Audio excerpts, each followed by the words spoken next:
Greetings to all the friends of our 3 retreat and spirituality centers. I am Sue Robb from Marillac Retreat and Spirituality Center in Leavenworth, Kansas. And I am Mary Kay Whitaker from the Sophia Spirituality Center in Atchison, Kansas. And I am Father Ron Will from Precious Blood Renewal Center in Liberty, Missouri. Our 3 spirituality centers are inviting everyone on our mailing list to join us in a week of prayer right from your own home for the cause of Christian unity among the various denominations in our own hometowns. Every year, from January 18th to 25th, millions of Christians of all denominations offer the prayer that Jesus himself prayed to his Father, that they may all be one, as you, Father, are in me, and I in you, that they also may be in us, that the world may believe that you sent me. John chapter 17, verse 21. Jesus made this plea at the Last Supper shortly before his passion. He prayed that all of us would be united in him. Jesus suffers over any divisions among his Father's children, just as any of us would suffer over our own children if they were estranged from one another. Unity is a concern for all of us.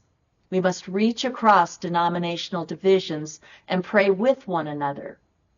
Pope John the 23rd once said, "Whenever I see a wall between Christians, I try to pull out a brick." We invite you to pray with us virtually throughout that week for about 10 minutes each day.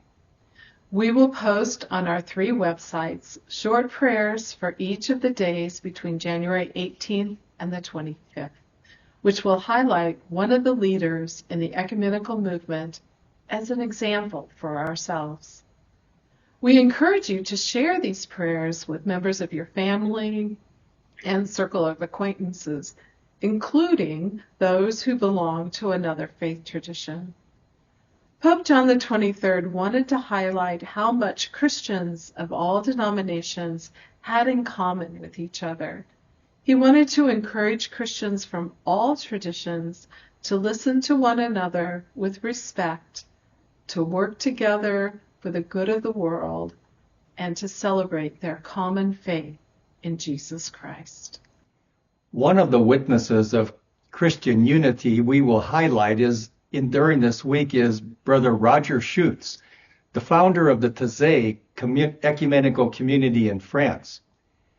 When the Second World War broke out, Brother Roger saw how Europe was divided, and he asked himself why such conflict should exist between people in general and between Christians in particular.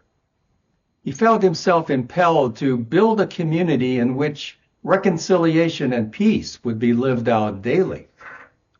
In 1940, he settled in the tiny village of Taizé, France, just a few miles from the demarcation line that separated free France from occupied France. His ideas were forming. He said, "To begin with, I must start a life of prayer alone. I would find a house.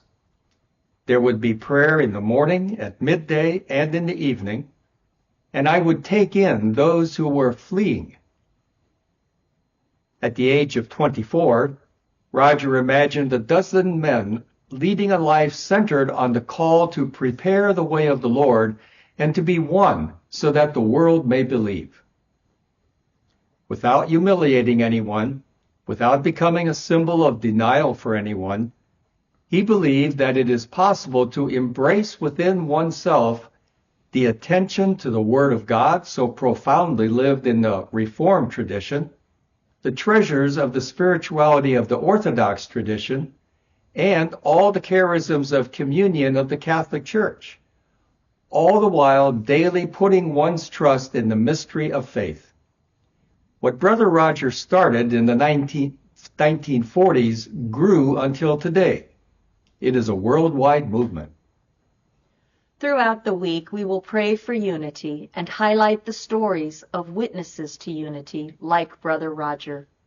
Please join us in this combined prayer across our region for the unity among all Christians, for which Jesus prayed at the Last Supper and for which he still longs today. Thank Thank you. you.